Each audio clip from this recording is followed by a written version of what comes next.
इसी पर खास चर्चा के लिए हमारे साथ पॉलिटिकल एनालिस्ट सोहेल काज़मी जुड़ गए हैं और साथ ही साथ पॉलिटिकल एक्सपर्ट हमारे साथ अहमद अयाज भी जुड़ गए हैं। बहुत बहुत इस्तकबाल है आप दोनों का। काज़मी साहब, जिस तरह से देख रहे हैं कि नई सरकार बनने के बाद से ही लगातार अब ये मसला अब बना हुआ है कि कब तक एलजी के अंडर जो चीज़ें हैं वो रहेंगी और एलजी की पावर्स में इजाफा भी पहले ही कर दिया गया था, तो किस तरह से क्या ये संतुलन बनेगा या फिर संतुलन यहाँ पर बिगड़ता हुआ नजर आएगा? क्योंकि जिस तरह से नई सरकार भी कोशिश कर रही है पूरी तरह से काम करने की और सभी पावर्स को अपने हाथ में लेने की, लेकिन जिस तरह से ये दोनों चीज़ें एक साथ टकराव यहाँ पर देखने को मिल रहा है, तो किसके अंडर कंट्रोल होगा, किसकी जो पावर्स है उनको कम करने की ज़रूरत है, किस तरह ये मसला जम्मू कश्मीर में सरकार के तहत अब बना रहेगा? देखिए मैम, पहली बात असेंबली इलेक्शन हुई है तो पहली बार जम्मू कश्मीर में यूनियन टेरिटरी बनने के बाद हुई है और बहुत से लोगों को नहीं पता कि यूनियन टेरिटरी का जो अपना आइन है, जो अपना कॉन्स्टिट्यूशन है, वो डिफरेंट है स्टेट से।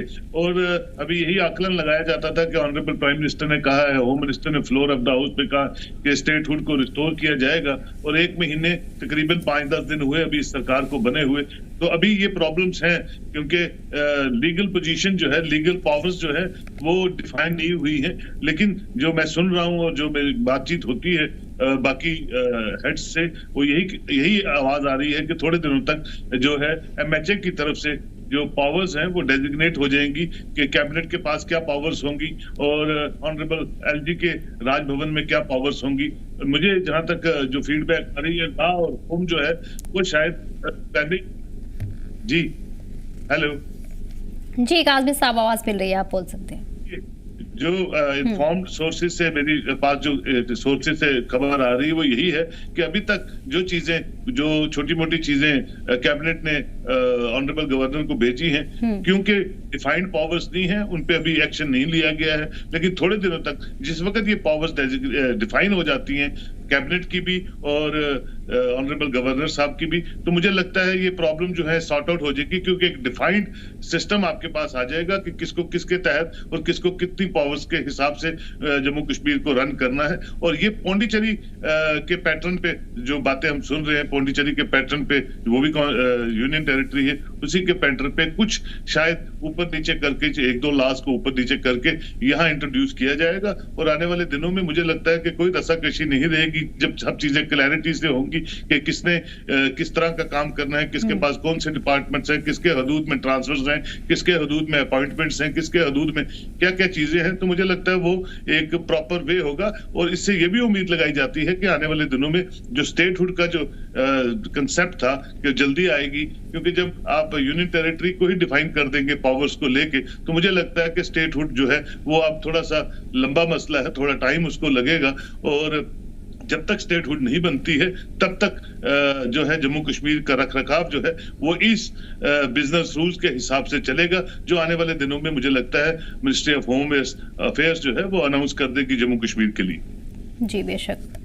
अयाज साहब, आप किस तरह से इस मसले को देख रहे हैं? इसमें क्या आसार, क्या उम्मीद आगे के लिए जताई जा सकती है? इंतजामिया पर किसका कंट्रोल होगा और कितना कंट्रोल होगा?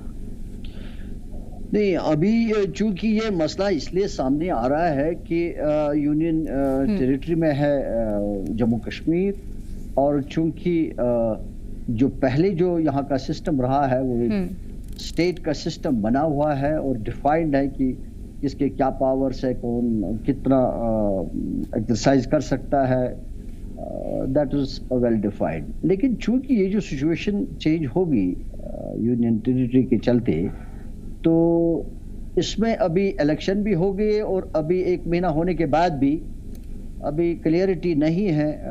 जो भी मिनिस्टर्स बन गए, जो भी चीफ मिनिस्टर है, उनके पास शायद अभी इतनी क्लियरिटी नहीं है कि उन्हें करना क्या है।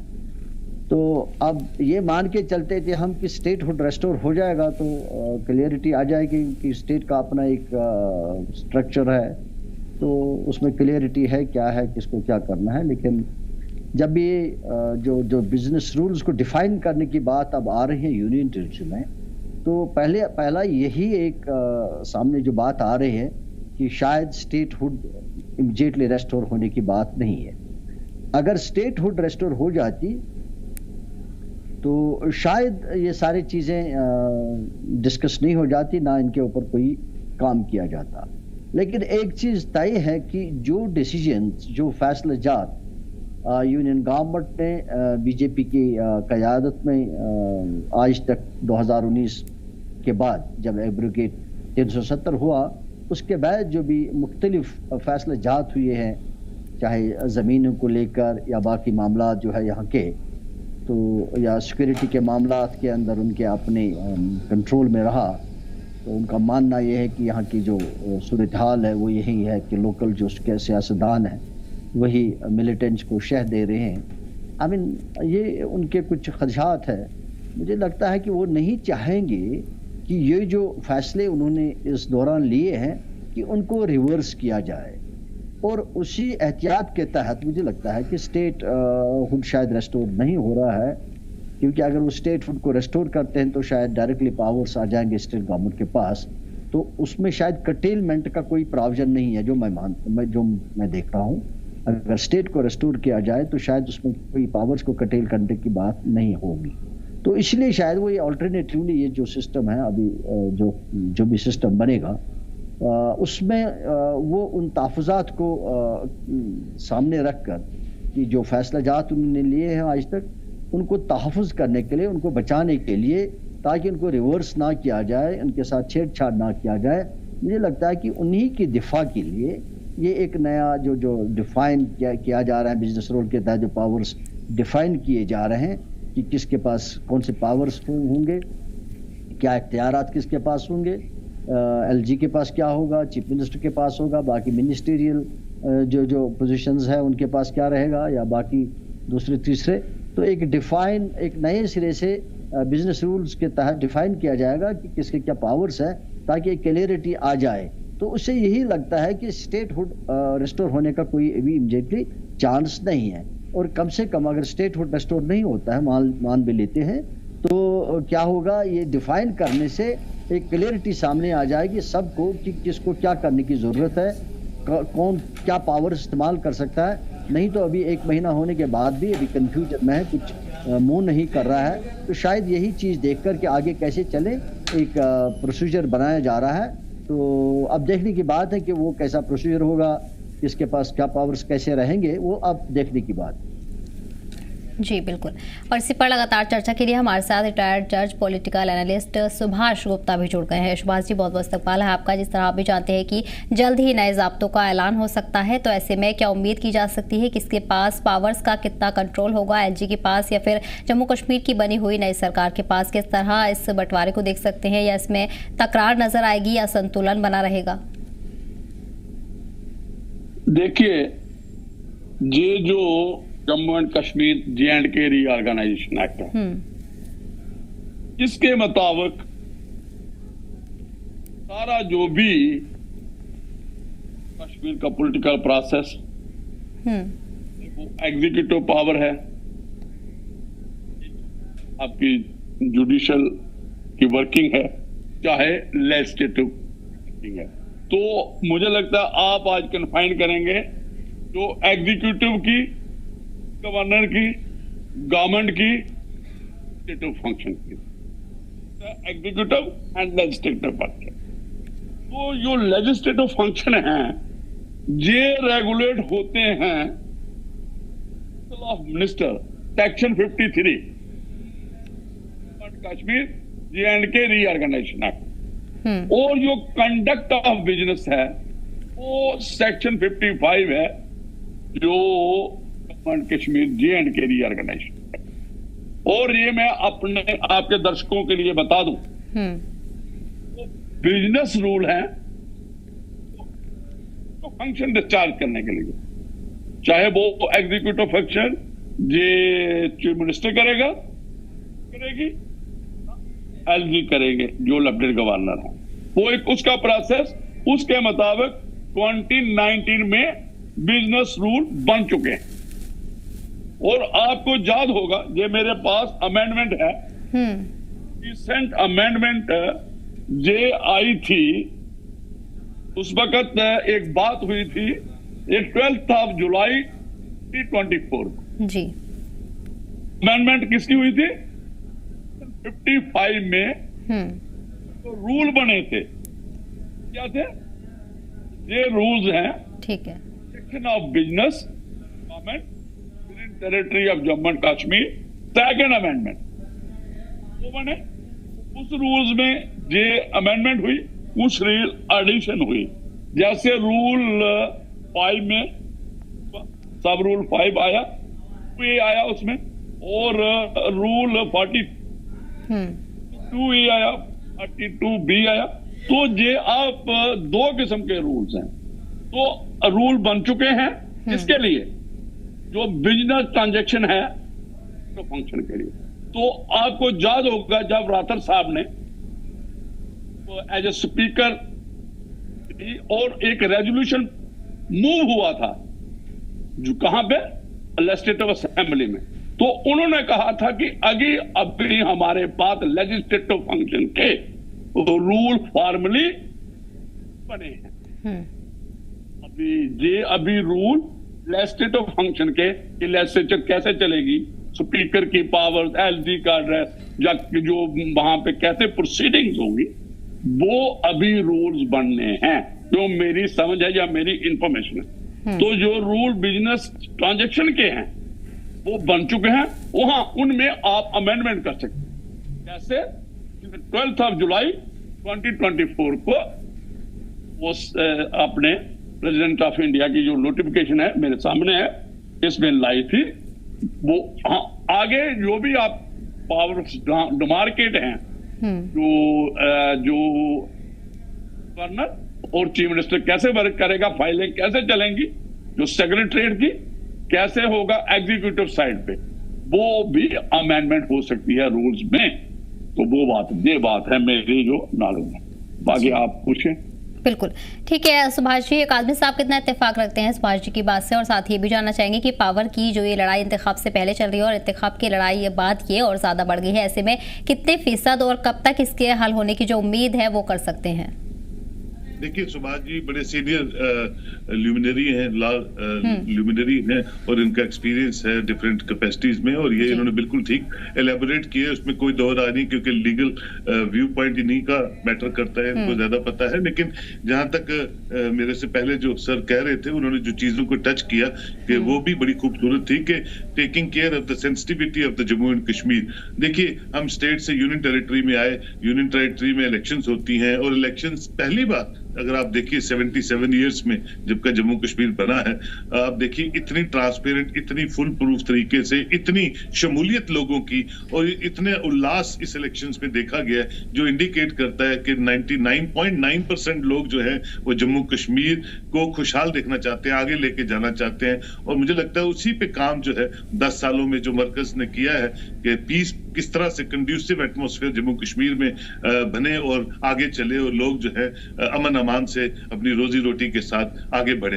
तो उन सब चीजों को मद्देनजर रखते हुए, जैसे सर ने पहले कहा था कि हाँ कुछ पॉलिटिकल फ्रिंज एलिमेंट्स, मैं वर्ड यूज करूंगा, देखिए गंदे लोग कहीं भी हो सकते हैं, किसी भी सेक्शन ऑफ सोसाइटी में हो सकते हैं जो अमन में खलल डालते हैं। तो ये चीजें बिल्कुल इंडिकेट होती थी कि हाँ पॉलिटिकल पैट्रोनेज भी जो है कहीं कहीं उन लोगों को मिलती थी किसी किसी जगह पे, और बहुत से लोग अरेस्ट भी हुए, बहुत पे केसेस चल रहे हैं, एनआई के रेड्स हुए हैं। देखिए अबव लॉ कुछ नहीं है, लॉ के एम्बिट में सब कुछ होता है, और लॉ के तरीकाकार से हिंदुस्तान आगे बढ़ रहा है, और यही खूबसूरती हिंदुस्तान की कि उसमें बड़ा छोटा कोई नहीं होता है। लोग जो है सरप्रिय होते हैं जमहूरियत में, और जमहूरियत तभी मजबूत होती है जब लोगों की विल प्रिवेल करती है इलेक्शंस के माध्यम से। तो मुझे लगता है अभी ये कुछ लोग हम साथ डिबेट करते हैं, बहस करते हैं कि जी ये तो जंग हो जाएगी, 2 पावर हाउसेस बन जाएंगे। पहले भी तो गवर्नर होते थे यहाँ पे, पहले भी तो यहाँ चीफ मिनिस्टर होते थे। कहीं ना कहीं कुछ ना कुछ ट्रस्ट डेफिसिट रहता है, तभी सरकारें जो है कुछ ना कुछ अमेंडमेंट्स करती हैं, कुछ ना कुछ ऐसी चीजें इंट्रोड्यूस करती हैं जिससे कि एक खूबसूरत जो गुलदस्ता है जम्मू कश्मीर की गवर्नेंस का वो खिला रहे। और अकाउंटेबिलिटी जो है, जो मेन फोकस जो है, मैं जो समझ रहा हूं, वो अकाउंटेबल सरकार हो, मिनिस्टर भी अकाउंटेबल होना चाहिए, और जो सेक्रेटरीज हैं, कमिश्नर सेक्रेटरीज हैं, वो भी अकाउंटेबल होने चाहिए लोगों के तहीं, काम के तहीं। उसके लिए मुझे लगता है जो सुभाष जी ने कहा, शायद छोटी मोटी और अमेंडमेंट्स ऊपर नीचे होंगी, लेकिन एक बार जब डिफाइन हो जाएगा बिजनेस रूल्स, तो आपको उसी एम्बिट में काम करना है, और बिल्कुल ट्रांसपेरेंट तरीके से लोगों के सामने आपकी गवर्नेंस होगी तो किसी को कोई ऑब्जेक्शन नहीं है। मुझे लगता नहीं है कि दो पावर हाउसेज होंगे, कोऑर्डिनेशन में काम चलेगा और अच्छी तरह से जम्मू कश्मीर आगे बढ़ेगा। अभी ऑनरेबल चीफ मिनिस्टर सीतारमन जी के पास गए, उन्होंने 6,000 करोड़ का डेफिसिट बताया और as a matter of principle उन्होंने मान लिया कि हाँ ये जो डेफिसिट है अमाउंट का ये हम देंगे। इसी तरह वो प्राइम मिनिस्टर से मिले, इसी तरह वो होम मिनिस्टर। तो ये राब्ता जो है दिल्ली और जम्मू कश्मीर का तभी मजबूत होगा कि आप without interfering into each others sections आप उस डिफाइंड बिजनेस रूल्स में गवर्न कीजिए। है थोड़ा मुश्किल है, जिसने जो चेयरमैन रहा हो यूनिफाइड कमांड का पहले एज चीफ मिनिस्टर, आज चीफ मिनिस्टर के पास वो पावर नहीं है, लेकिन आप कुछ कर नहीं सकते हैं। आपको जम्मू कश्मीर की निटिग्रिटीज को देखते हुए, जम्मू कश्मीर की खुशहाली को देखते हुए, जम्मू कश्मीर की बेहतरी को आगे ले जाने के लिए जिस तरह के बिजनेस रूल्स आएंगे उसी तरह से जम्मू कश्मीर की गवर्नेंस होगी। और मुझे पूरी उम्मीद है कि आने वाले दिनों में कहीं कोई क्लैश नहीं होगा जब सब चीजें डिफाइन हो जाएंगी। जी बिल्कुल। अहमद अयाज जी, आपका रुख करना चाहूंगी, जिस तरह से जम्मू कश्मीर अभी भी यूटी बना हुआ है, हालांकि उम्मीद है कि उसको स्टेटहुड का दर्जा जल्द ही मिल सकता है, लेकिन ऐसे में एक ये नया पेज फंसा हुआ है कि पावर्स किसके हाथ में होंगी और जल्द ही इसका जो ऐलान है वो किया जा सकता है, क्योंकि मीटिंग्स का सिलसिला लगातार जारी है। लेकिन इस वक्त जो जम्मू कश्मीर की आवाम है उसके लिए ये अहम है कि जो भी अख्तियारात सीएम को मिलेंगे, क्या वो उससे अपने सभी जो इंतखाबी वादे उनकी तरफ से किए गए हैं उनको पूरा करने में कामयाब होंगे। ये एक बड़ा अहम मसला है और अहम सवाल भी है कि किसके पास क्या पावर्स रहेंगे। अभी इस पश्चिम मंजर में हम ये देखेंगे कि भाई ऐसा ये जो सूरत हाल अभी बन रही है ये क्यों करने की जरूरत पड़ी। तो ये डायरेक्टली रिलेट इस चीज से होता है कि जो 2019 के बाद जो ऑर्गेनाइजेशन एक्ट हुआ और उसके बाद जो अमेंडमेंट्स हो गई, बाकी मामला जो हुए, उसकी वजह से पूरे उसके साथ साथ यूटी तब्दील होगी जम्मू कश्मीर और सिचुएशन, पॉलिटिकल सिचुएशन और एडमिनिस्ट्रेटिव पावर्स जो है, एडमिनिस्ट्रेटिव सिचुएशन टोटल चेंज होगी। अब चूंकि इलेक्शन जब हो गए यूटी में हो गए, तो एक तो ये था कि भाई यूटी को कन्वर्ट करके स्टेट में रिस्टोर करके फिर नॉर्मल पावर्स रिस्टोर हों तो तब कोई शायद दिक्कत इसमें नहीं आ जाती। हर एक को मालूम था कि क्या करने की जरूरत है। लेकिन स्टेट हुड इसलिए मुझे लगता है रिस्टोर नहीं हो रहा है क्योंकि स्टेट हुड का जो अपना, जैसे मैंने पहले बताया, एक अपना स्ट्रक्चर है, तो उसमें शायद कोई अमेंडमेंट या चेंज करने की शायद गुंजाइश नहीं है। स्टेट हुड रिस्टोर शायद किया भी जाता अगर उसमें ये गुंजाइश रहती कि इसमें ये कुछ अमेंडमेंट्स या रिस्ट्रिक्शन जो हमको लग रहा है कि रिस्ट्रिक्शंस उसमें डालने की कोशिश है कुछ मामलात को लेकर, लगता है कि उसमें शायद वो प्रोविजन नहीं बन रहा है। जो मेरा मानना है, I don't know the legal part of it, but जो मैं देख रहा हूँ शायद उसमें कुछ दिक्कत आ रही है। तो इसलिए ये दूसरा जो मोड ले रहा है, ये जो डेलीगेशन जो बिजनेस रूल्स के तहत पावर्स को डिवाइड करने की बात है नए सिरे से, मुझे लगता है कि ये एक एहतियात बरता जा रहा है कुछ मामलात को लेकर। जैसे आपने कहा कि चीफ मिनिस्टर के पास क्या पावर्स रहेंगे, जो आप अभी बड़ा इंपॉर्टेंट सवाल है।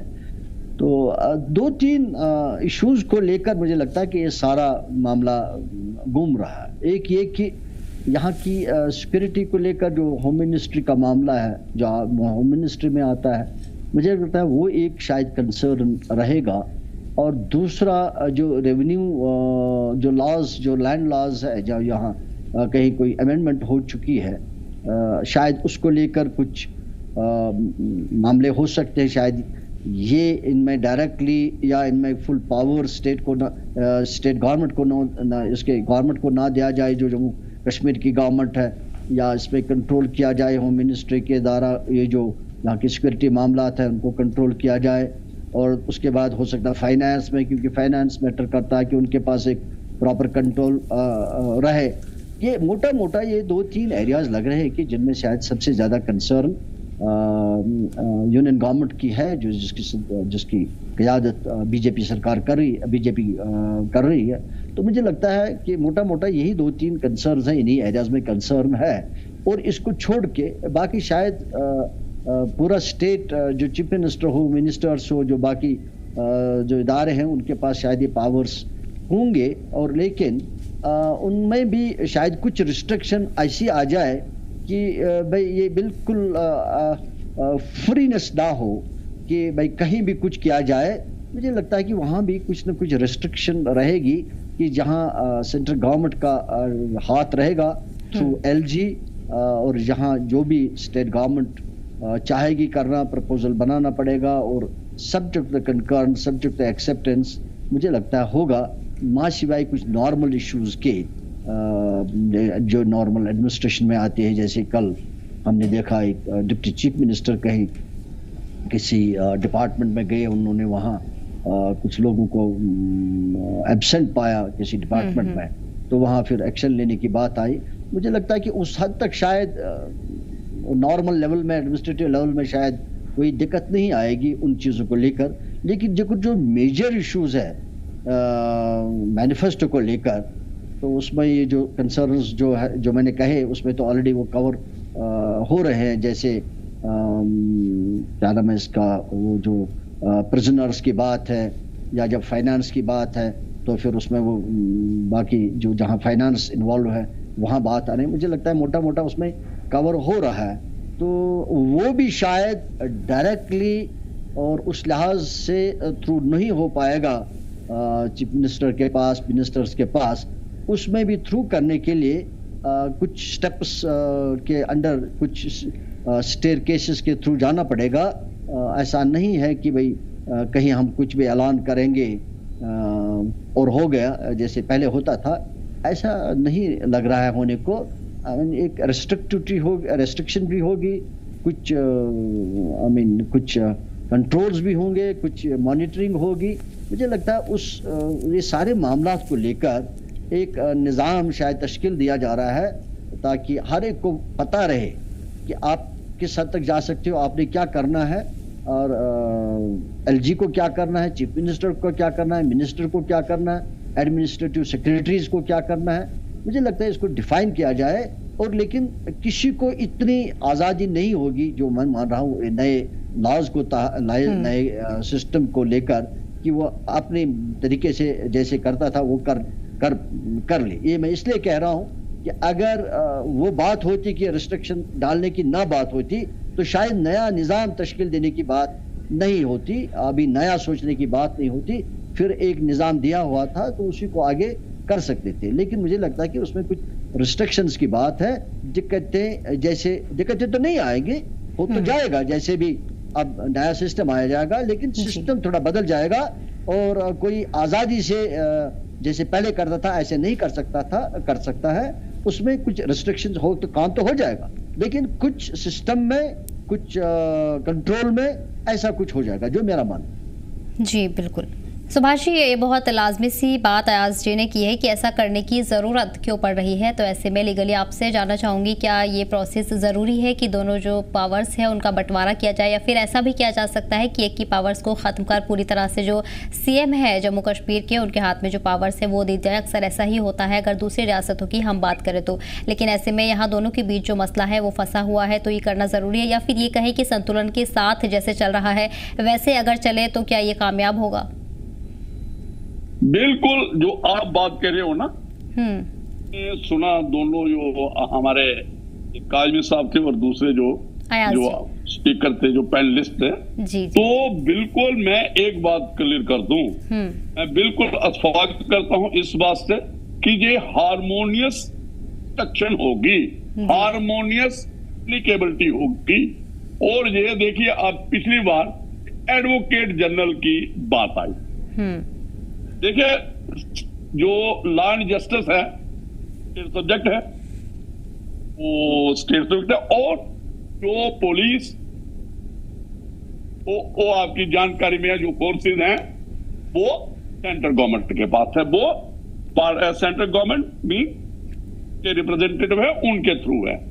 जो यूनिफाइड कमांड की बात आई, एक पहले मीटिंग हुई थी तो उसमें सीएम को नहीं बुलाया गया। लेकिन मैं ये बात कर लूं कि जम्मू एंड कश्मीर एक सेंसिटिव स्टेट है, बॉर्डर स्टेट है, इसका इंटरनेशनल इसमें, और सीएम एक रिप्रेजेंटेटिव है, जो किसका?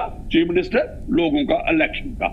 इनको अगर, मैं नहीं कहता लीगली अगर यूनिफाइड कमांड में चीफ मिनिस्टर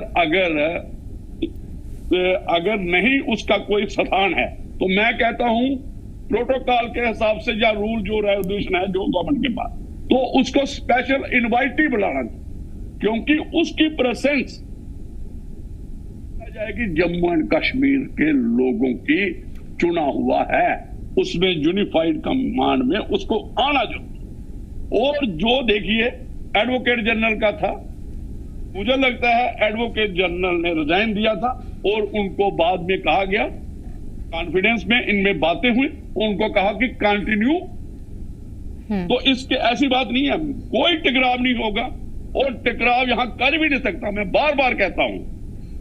और इस वक्त टकराव का कोई माहौल नहीं है जम्मू कश्मीर में। और एक देखिए कैसे सेंसिटिव कुछ लोग हैं जो कश्मीर में अपनी हांडी फ्राई रखना चाहते हैं, चाहे पके नहीं पके, मैं बार बार कहता हूं। कैसे? देखिए इन्होंने कहा स्टेटहुड की बात आई, कुछ राइट्स की बात की रेजोल्यूशन, तो कुछ लोगों ने इसको और उससे भी बड़ा रेजोल्यूशन, जस्ट एक पॉलिटिकल जो आप कह सकते हो नैरेटिव डाला, एजेंडा डाला, कॉन्फ्लिक्ट डालेंगे। लेकिन फिर सरकार ने, जो यहाँ की इलेक्टेड सरकार है, उसने बैलेंस किया। उसके बाद सेंट्रल लीडर से मिले, जैसे काजमी साहब ने कहा और दूसरे आपके पैनलिस्ट उन्होंने कहा कि ये सेंट्रल गवर्नमेंट के बगैर एलजी के साथ, और ये जो बिजनेस रूल्स हैं जो दो हैं, एक बिजनेस हमने करना है एग्जीक्यूटिव का, बिजनेस ट्रांजैक्शन जो रेगुलेट करनी है गवर्नमेंट का फंक्शन, तो 2019 के रूल 2019 के रूल्स आ गए हैं, अमेंडमेंट हुई है 24 जुलाई को 2024 को, आगे भी अमेंडमेंट हो सकती है। और लेजिस्लेटिव जो फंक्शन के लिए भी ये चेंजेस आते रहेंगे। लेकिन एक मैं ये बात कह दूं ओपन, आपके जो भी दर्शक हैं और आपकी जो भी लोग हैं, ये हमारे मित्र हैं जो कश्मीर से हैं और सोहेल काजमी साहब, तो इनको मैं कह दूं कि इस वक्त जो लोग हैं कश्मीर के, वो प्रॉस्पेरिटी चाहते हैं, पीस चाहते हैं, और जो government of Jammu and Kashmir जो नई बनी है, ये भी अफोर्ड नहीं कर सकती टकराव गवर्नमेंट ऑफ इंडिया के साथ। और government of India Jammu Kashmir being sensitive state, इसमें कोई टकराव। और आप देखो इलेक्टोरल प्रोसेस जो आया है, इलेक्शन का प्रोसेस, कितनी पार्टिसिपेशन है। हमने तो पिछले बार भी आपसे कहा कि आगे ग्रास रूट पे डेमोक्रेसी ले जाओ, इलेक्शन करवाओ पंचायत अर्बन बॉडी से, और खूबसूरत हमारा ये जम्मू कश्मीर हो जाएगा, डेमोक्रेसी ग्रास रूट पे चले जाएगी।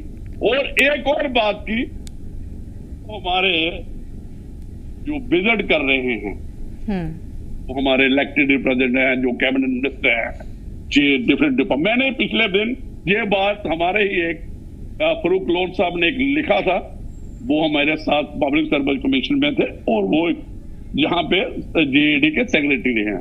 तो मैंने उनको कहा, उसी पे कमेंट किया, उनके ही एक नोट पे हमने कहा था, ठीक है इलेक्टेड रिप्रेजेंटेटिव हैं, ये रिप्रेजेंट करते हैं गवर्नमेंट को, लेकिन they should take into confidence जो भी एडमिनिस्ट्रेटिव सेक्रेटरी हैं।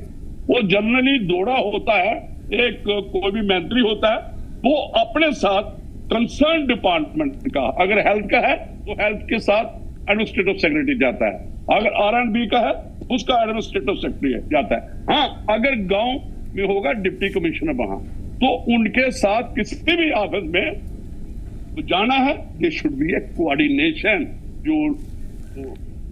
जो समझो आप स्टेट एडमिनिस्ट्रेशन है और स्टेट एडमिनिस्ट्रेशन अलग नहीं है, सीएम के नीचे ही काम करती है।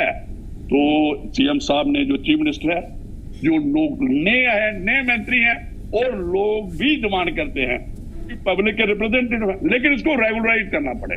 हमने कैसे एक बैलेंस स्ट्रक करना है, पॉलिटिकल पावर, एग्जीक्यूटिव पावर है, ये भी एक बात है।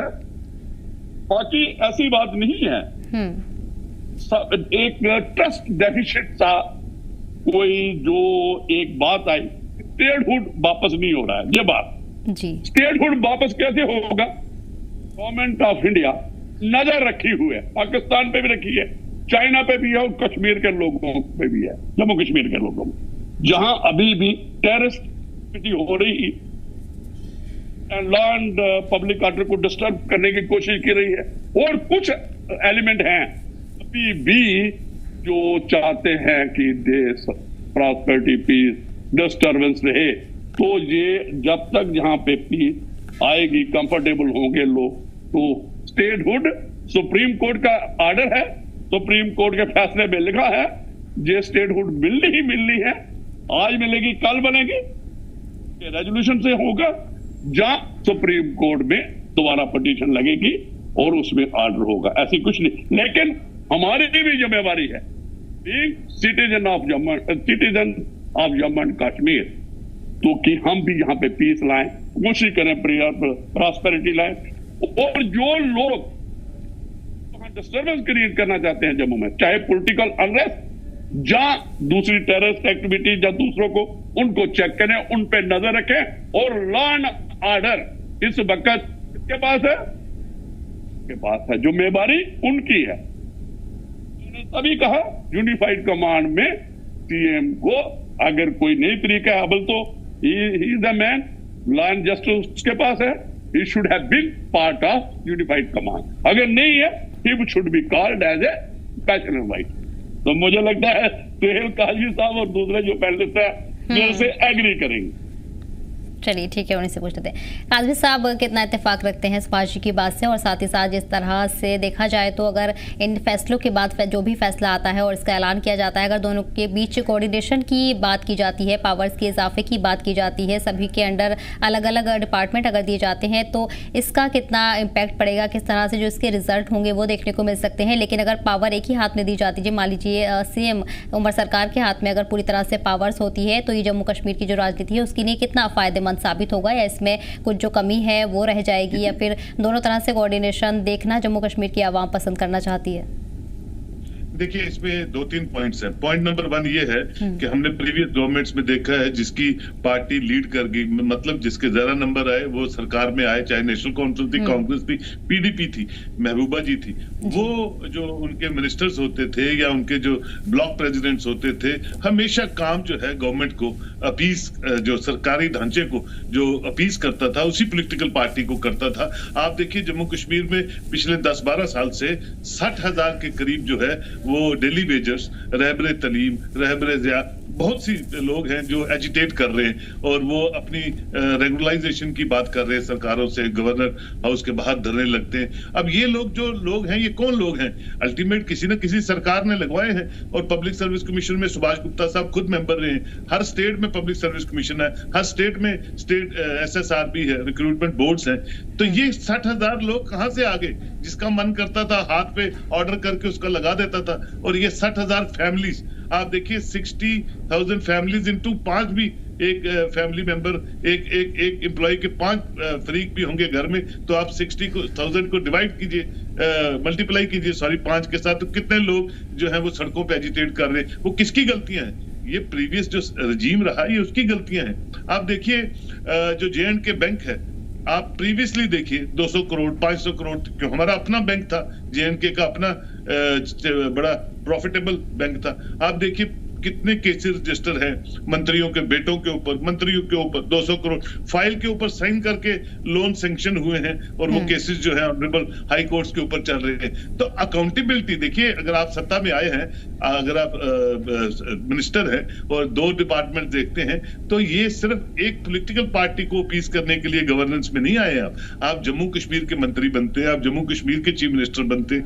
जम्मू कश्मीर के कमिश्नर सेक्रेटरीज हैं, आपको पीपल सेंट्रिक जो हो के काम करना पड़ेगा। मेरा ये मानना है कि अकाउंटेबिलिटी जो थी वो उसको और मजबूत करने के लिए ये रूल्स बड़े इंपॉर्टेंट रोल प्ले करेंगे आने वाले दिनों में, और मैं समझता हूं उसका फायदा लोगों को होगा। और हमारे नौजवान बच्चे जो अनएम्प्लॉयड हैं, देखिए वैकेंसीज निकलती हैं, 500 की वैकेंसीज दिखती हैं, आज इतनी अनएम्प्लॉयमेंट है, 5 लाख फॉर्म्स लोग भरते हैं। लेकिन मैं समझता हूं कि जहां ट्रांसपेरेंसी होगी, एक गरीब का बच्चा जो 90% मार्क्स लेता है या 95% मार्क्स लेता है, और जिसका कोई ऊपर गॉडफादर नहीं है, वो भी अपनी जो सहूलियत से नौकरी कर सकता है, और जिस ढांचे से भी भी प्राइवेट सेक्टर हो, गवर्नमेंट सेक्टर हो, उसमें आ सकता है। देखिए कहीं ना कहीं कुछ ना कुछ चीजें हुई होती हैं, इसीलिए कुछ स्टेप्स लिए जाते हैं और वो हुई हैं। मैं as a citizen of Jammu and Kashmir आपसे बता दूं, पीआरसी तो अब गया, आर्टिकल 370 तो 2019 में गया, लेकिन मैं आपको बता दूं इससे पहले 25% लोग ऐसे थे कि ये सेंसस कहता है जो नॉन स्टेट सब्जेक्ट होल्डर्स थे, जो यहाँ के स्टेट सब्जेक्ट होल्डर बन के न्यूमरस केस हाई कोर्ट में चल रहे हैं। यहाँ के डिवकॉम साहब ने गुलमर्ग लीज पे दे दिया 50 साल की, कहीं पहलगाम दे दिया, कहीं कोई जमीन दे दी। तो ये अक्यूज करना गवर्नमेंट ऑफ इंडिया को कि नहीं साहब ये आर्टिकल 370 की वजह से ये हो रहा है, इसकी वजह से लोग वोट डाल रहे हैं, ठीक है, पॉलिटिकल गिमिक्स है, पॉलिटिकल पार्टीज करती हैं, करती रहे, लेकिन मैं समझता हूँ कि गवर्नमेंट ऑफ इंडिया का नजरिया बड़ा है, दिल बड़ा है, और ये जो डिफाइन होंगे बिजनेस रूल्स, ये अकाउंटेबिलिटी लाएंगे उस सिस्टम में, उस ढांचे में जो जम्मू कश्मीर को गवर्न करेगा। और अकाउंटेबिलिटी देखिए अब लॉ कुछ नहीं है, लॉ के एम्बिट में गवर्नेंस होनी चाहिए, ट्रांसपेरेंट गवर्नेंस होनी चाहिए। किसी को यहाँ पे स्टेट्स डिपार्टमेंट है, किसी लेजिस्लेटर 70 में लेजिस्लेटर आया, शायद वो है भी नहीं इस दुनिया में, उसके नाम भी जो फ्लैट्स हैं या घर हैं आज भी अलॉट्स हैं, और किसी को तो 5-5 घर अलॉट है। तो एक्सचेकर को इस तरह से लूटना, एक्सचेकर को या एक मंत्री के पास 20 गाड़ियां उसको दे दी जाती है जो जम्मू कश्मीर के जो एक्सचेकर को नुकसान होता है। तो ये बाकी रियासतों की तरह, बाकी यूनियन टेरिटरीज का अकाउंटेबिलिटी जो है, जिस चीज की जितनी जरूरत है, जिस चीज से जम्मू कश्मीर और मजबूत हो सकता है, उसको करने की जरूरत है। और मुझे पूरी उम्मीद है कि ये जो बिजनेस रूल जब भी आएंगे ये और अकाउंटेबिलिटी लाएंगे और सब लोग स्कैनर के अंदर काम करें, वो सबसे बेहतर होगा जम्मू कश्मीर के लोगों के लिए। जी बेशक।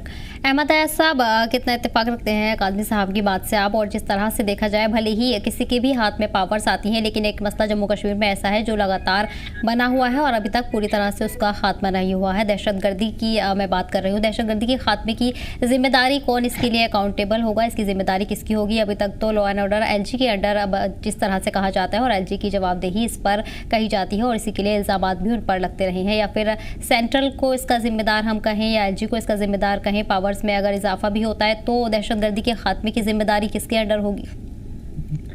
जी, काज़मी साहब ने बड़े मुदल्लल तरीके से इस चीज को एक्सप्रेस कर दिया, लेकिन इन्होंने इसके साथ साथ एक बात जो कही कि उन्होंने कमेंट करा इसके बारे में कि पिछली सरकारों का क्या रहा, पिछली निज़ाम का क्या रहा, तो उस पर उन्होंने थोड़ा कमेंट करा।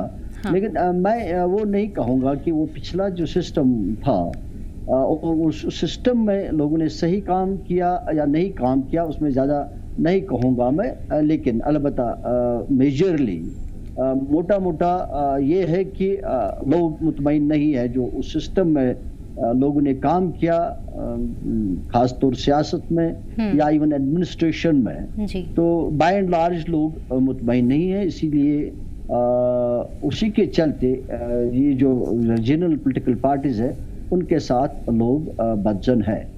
तो अब चाहे वो सिस्टम में खामी थी या लोगों के काम करने में खामी थी जो सिस्टम को चला रहे थे, तो उस पर मैं नहीं कहूँगा, थोड़ा सा उस पर कमेंट कर दिया काज़मी साहब ने इशारतन, तो मैं उस पर नहीं जाऊँगा। मैं ये कहूँगा कि जो अभी जो निज़ाम चेंज होने जा रहा है जी, जो बिजनेस रूल्स को लेकर, उसमें जो सरकार है इस वक्त, तो वो इस चीज को कैसे ले लेगी, या वो अपने आप को इसमें कंफर्टेबल महसूस करेंगे? तो जो जहाँ तक मेरा मानना है वो अपने आप को इसमें कंफर्टेबल महसूस नहीं करेंगे। इसलिए नहीं करेंगे कि जैसे काज़मी साहब ने कहा कि भाई रिक्रूटमेंट के मामलात को लेकर या बाकी दीगर मामलात को लेकर उनके पास खुला छूट था, जैसे वो चाहते थे कर सकते थे, कभी कभी बाईपास करके जो रिक्रूटमेंट एजेंसीज हैं उनको भी बाईपास करके कर लेते थे, या और बड़े बड़े मामले उनके हाथ में होते थे जी। लेकिन अब चूंकि शायद वो नहीं रहेगा, शायद ऐसा नहीं होगा जैसे हमने कुछ टाइम से देखा, रिक्रूटमेंट के कुछ जो भी मामला सामने आ रहे हैं वो रिक्रूटमेंट एजेंसीज के थ्रू हो रहे हैं। तो अब ऐसा नहीं है कि जैसे कोई भी पहले उससे बगैर भी करता था, भाई डिपार्टमेंटल लेवल पर या पर्सनल लेवल पर, ऐसा एक चीज़ है कि उसमें रोक दिख रही है। अभी तक भी जो कुछ दिनों से हम देख रहे हैं, कुछ रिक्रूटमेंट्स के जो एडवर्टाइजेस आ गए या रिक्रूटमेंट करने की बात आई तो उसमें लग रहा है कि एक सिस्टम के साथ जा रहा है, वो रोक लग रही है। तो देखना ये है कि क्या जो नई सरकार है कि वो अपने आप को इसमें महसूस कंफर्टेबल करेगी। मुझे नहीं लगता है कि वो कंफर्टेबल महसूस करेगी because they were used to certain set of system कि भाई जहां उनको खुला छूट था, खुली आज़ादी थी कुछ भी करने के लिए, लेकिन शायद अब उनके ऊपर एक रेस्ट्रिक्शन आ जाएगी कि लोगों को भी ये मालूम है पिछला जो उनका सिस्टम रहा है, निज़ाम जो रहा है, उसमें इनके पास छूट थी, कुछ भी करते थे, हम जाते थे उनके पास तो ऑन स्पॉट डिसीजन करते थे, जो भी करना है या बड़े फैसले कर लेते। अब लोगों को भी वो चीज़ अभी तक है कि शायद वही है, सब लोगों के पास ये नहीं है कि भाई एक सिस्टम चेंज हुआ है और दिक्कतें उनको काम करने में आएंगी, जरूर आएंगी दिक्कतें काम करने में, और अपने आप को कंफर्टेबल महसूस नहीं करेंगे। Then the next question arises, what will they do, कि वो इस सिस्टम में करेंगे क्या। मुझे जो मेरा मानना है उनके पास एक ही ऑप्शन रहती है, या तो वो इस सिस्टम को एक्सेप्ट करें जो भी सिस्टम होगा, क्योंकि अगर उनके पास काम करने के तरीके भी दिए जाएंगे लेकिन उनके जो सिस्टम बदलेंगे काम करने के, उनके साथ उनकी मुनासिबत नहीं रहेगी, they will not be happy with that system, क्योंकि एक रिस्ट्रिक्शन एक सिस्टम रहेगा। तो मुझे लगता है कि वो उस सिस्टम के साथ ना चाहते भी एक्सेप्ट उनको सिस्टम करना पड़ेगा, क्योंकि वापस जाने के पास उनका कोई ऑप्शन है नहीं कि they will go back and come out and resign and then go for wait for other situation to arise. I don't think कि ऐसी कोई सिचुएशन सामने दिख रही है। जो भी सिस्टम बनेगा मुझे लगता है कि they will adjust with that system and there is no any other option for them. So far as your other issues are concerned, your questions are concerned, to tackle जो स्टेट गवर्नमेंट के जो मामलात है, law and order को tackle करना, या आपने particularly militancy की बात करी, that's purely the responsibility of the government. उसमें गवर्नमेंट की जिम्मेदारी बनती है और उसमें सिक्योरिटी फोर्स का ज़्यादा अहम रोल रहता है और गवर्नमेंट के सिर्फ डायरेक्शंस रहते हैं कहीं कहीं, बाकी तो प्योरली ये सिक्योरिटी फोर्स का अपना एक सिस्टम है कि वो किस चीज़ को इसको कैसे कम्बैट करें, और वो सिस्टम पहले भी था, आज भी है। और अब चूंकि एक जो जहन में बीजेपी के सरकार में है कि यहाँ की लोकल जो सियासत है वो मिलिटेंसी को शाह दिए या उनको एनकरेज किए हैं या उनको कम्बैक नहीं कर पा रहे, तो वो लेकर वो उनके जहन में है। अब वो सही है या गलत है उसमें हम ज्यादा नहीं बोल सकते, लेकिन वो उनके जहन में है। उसको टैकल करने के लिए मुझे नहीं लगता कि दिस पार्ट वो किसी भी सूरत में वो अपने हाथ से जाने दें। वो मुझे लगता है कि वो अपने हाथ में इस चीज को रखेंगे और इसको टैकल कैसे करना है, अब वो सही टैकल करते हैं, गलत टैकल करते हैं या क्या कर रहे हैं, उसमें हम डिस्कस नहीं करेंगे। लेकिन वो जहन में उनके बिठा हुआ है कि इनके चलते मिलिटेंसी बढ़ गई, मिलिटेंसी में बढ़ावा हुआ या उनको सपोर्ट करते हैं या जो भी है। मुझे नहीं लगता वो पार्ट कम से कम वो होम मिनिस्ट्री अपने पास रखेगी, जो मेरा मानना है, सब्जेक्ट टू आगे क्या होगा। लेकिन अभी तक जो सिचुएशन है कम से कम वो पार्ट और जो यहाँ के लैंड्स को लेकर जो अमेंडमेंट्स हुए हैं, मुझे लगता है उनको बचाव के लिए, उनको तहफ़्फ़ुज़ के लिए वो शायद अपने पास रखेंगे, ऐसा मेरा मानना है। तो रेस्ट जैसे अभी मिलिटेंसी को टैकल किया जा रहा है, क्योंकि अभी उनके पास ये भी शायद बात है कि जब स्टेट गवर्नमेंट थी तो यहाँ की जो पॉलिटिकल लीडरशिप थी, चाहे वो चीफ मिनिस्टर था या चाहे और कोई पॉलिटिशियन था, तो वो जहाँ वो सिक्योरिटी फोर्सेस मिलिटेंसी को कम बैक करते थे, वहाँ ये भी आवाज़ आती थी कि भाई हमने बात करनी पड़ेगी, हमने इसको सॉर्ट आउट उस लिहाज से भी करना पड़ेगा। हो सकता है उसमें लॉजिक भी हो, that also we can not deny. लेकिन इसकी जो अभी तक सिचुएशन है, आज जो पॉलिसी है, वो यूनियन गवर्नमेंट के साथ वो बात नहीं बैठ रही है, क्योंकि उनका जो पॉलिसी है उसको लेकर अभी तक वो डिफरेंट है कि भाई हम तब तक बात ही नहीं करेंगे जब तक जैसे हम कहेंगे कि बंदूक और बातचीत दोनों इकट्ठे नहीं चलेंगे। उनका कहना है कि बंदूक को पहले शांत करना चाहिए, तब हम बात अगर करनी हो तो वो करेंगे। तो लेकिन जब स्टेट गवर्नमेंट की तरफ से बहुत बार आए कि बात करनी है, बाकी चीज करनी है पॉलिटिशियंस की तरफ से, मुझे लगता है कि यहाँ कहीं ना कहीं एक टकराव सी सिचुएशन बनती है सियासत में भी। तो उसको लेकर मुझे नहीं लगता कि होम मिनिस्ट्री इस चीज को पार्ट करेगी। वो शायद लग रही है कि अपने आप पास रखेगी। जो दिक्कतें स्टेट गवर्नमेंट को महसूस हो जाएंगी, क्योंकि उनके पास वो सारा नहीं रहेगा जो उनके जो उनके आदात थे, तो इसलिए उनको दिक्कतें रहेंगी, लेकिन उनको एडजस्टमेंट मुझे लगता है वो करेंगे और करना पड़ेगा, क्योंकि दूसरा ऑप्शन नजर नहीं आ रहा। दिस इज इंटेंटिवली जो मेरा तजिया है, जो मैं देख रहा हूँ, इसी आसपास ही है। बिल्कुल ठीक है अयाज जी। Subhash ji, on a legal ground आपसे समझना चाहेंगे, जिस तरह से अयाज जी ने कहा कि ये उनके लिए कंपल्शन होगा या फिर उन्हें एक्सेप्ट करना पड़ेगा, एडजस्ट करना पड़ेगा, इससे जो दिक्कतें हैं सरकार को वो हो सकती हैं और इससे जो कंफर्टेबिलिटी है उनके साथ वो भी नहीं हो सकती है। ठीक है, सुभाष जी हमारे साथ अभी नहीं जुड़े हुए हैं। काज़मी साहब, आपसे जानना चाहूँगी। जी, क्या सवाल क्या है मैम? जी काज़मी साहब, जिस तरह अयाज जी ने कहा कि ये जो सरकार है, एनसी सरकार है, अगर जो भी रूल्स बनते हैं और जो फैसला है वो सामने आता है, उसके बाद हो सकता है कि एनसी सरकार उससे कंफर्टेबल ना हो, लेकिन उसको एडजस्ट उसके साथ करना पड़ेगा। देखिए, जो मरकज है वो पूरे हिंदुस्तान की सब रियासतों को चलाने की कोशिश करता है, उनके डोमेन में होता है। और स्टेट सेंटर रिलेशन की जब हम बात करते हैं तो स्टेट को, जो जैसी भी स्टेट हो, आपने देखा होगा यूपी में बहुत पाकिस्तान से बड़ा यूपी है एरिया में और पॉपुलेशन में भी, लेकिन यह है कि डोमेन गवर्नमेंट ऑफ इंडिया का रहता है। यूपी डिसाइड करता है कि पार्लियामेंट किसकी बनेगी, 80 के करीब उनके एमपीज बनते हैं, लेकिन फाइनली डिसीजन मेकिंग में दिल्ली ही गवर्न करता है। दिल्ली की ही पॉलिसी यूपी में भी चलती है और जिस तरह की मर्जी सरकार है, तो हर रियासत को मरकज के डिवर के हिसाब से चलना है for the welfare of the people of Jammu and Kashmir. Jammu Kashmir के लोगों ने बहुत खोया है। मैं आपसे कह रहा हूं कि ये आज तो सबसे अच्छी बात यह है कि कोई पॉलिटिशियन हमारी डिबेट में नहीं बैठा है। अगर कोई पॉलिटिशियन बैठ जाएगा, वो पहले मुझे क्रिटिसाइज करना शुरू करेगा, मुझे जोड़ देगा बीजेपी के साथ या आरएसएस के साथ या सबको किसी पॉलिटिकल पार्टी के साथ जोड़ेगा। देखिए, पब्लिक, हम तो ओपिनियन मेकर्स हैं और ओपिनियन मेकर ही आपकी डिबेट में बैठे, किसी सियासी पार्टी को हम बिलोंग नहीं करते हैं। हम तो वो बोल रहे हैं जो हमने देखा है, हम जो देख रहे हैं, और आने वाला वक्त जो है वो कैसा होना चाहिए जम्मू कश्मीर के लोगों के लिए। देखिए, डिबेट्स का मतलब यही होता है कि हेल्दी डिस्कशन से हेल्दी बातें जो है उन पॉलिसी मेकर्स के तक पहुंचे जो जम्मू कश्मीर की भलाई और अच्छी तरह से देखना चाहते हैं, ये करना चाहते हैं। और उसमें जो है, आप कभी कहते हैं हम पंचायत की इलेक्शन नहीं लड़ेंगे, आप कभी कहते हैं हम पंचायत की इलेक्शन नहीं करवाएंगे क्योंकि यहाँ स्नो बाउंड एरियाज है। आपकी मर्जी आती है, आप कॉर्पोरेशन की इलेक्शन करवाते हैं, नहीं मर्जी आती है नहीं करवाते।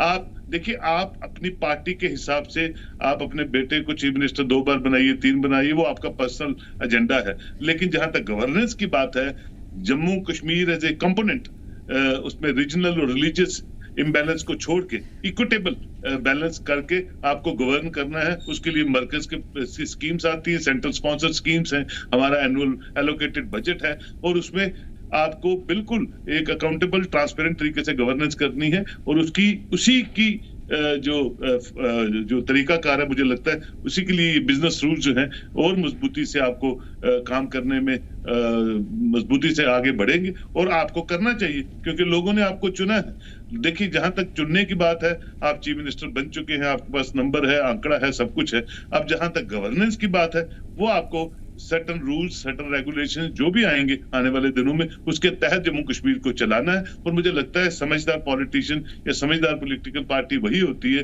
जो कॉर्डियल रिलेशन के साथ, मरकज के साथ गवर्न करे और आगे की रणनीति जो है अपनी पार्टी के लिए, अपने आप के लिए और अपने पॉलिटिकल कैरियर के लिए, उस कॉर्डियल रिलेशंस में अपने रास्ते हमवार करती रहे और आगे बढ़ती जाए, और लोगों को राहत और लोगों को सुकून और लोगों को एक कंड्यूसिव एटमॉस्फेयर में को आगे प्रवेल करने में वो पार्टी जो है, वो सरकार जो है वो सक्षम रहे। तो मुझे पूरी उम्मीद है वो चलेंगे। अगर सपोज 0.1% वो नहीं चलते हैं या नहीं होता है, तो कहीं ना कहीं नुकसान उस पॉलिटिकल पार्टी का होता है, या लोगों से वो हट जाते हैं, दूर हो जाते हैं कि ऐसी कोई चीज नहीं है जिसकी वजह से कि आपके पास चेयरमैन नहीं है तो आप रूठ जाएंगे, आपके पास लॉ नहीं है तो आप रूठ जाएंगे। देखिए, हर पौंडीचेरी भी तो चल रहा है और बाकी यूनियन टेरिटरीज भी चल रही है। दिल्ली तो जब से हम पैदा हुए देख रहे हैं कि मरकज ही देखता, होम तो है ही मरकज के पास है, दिल्ली के चीफ मिनिस्टर के पास तो होम है नहीं।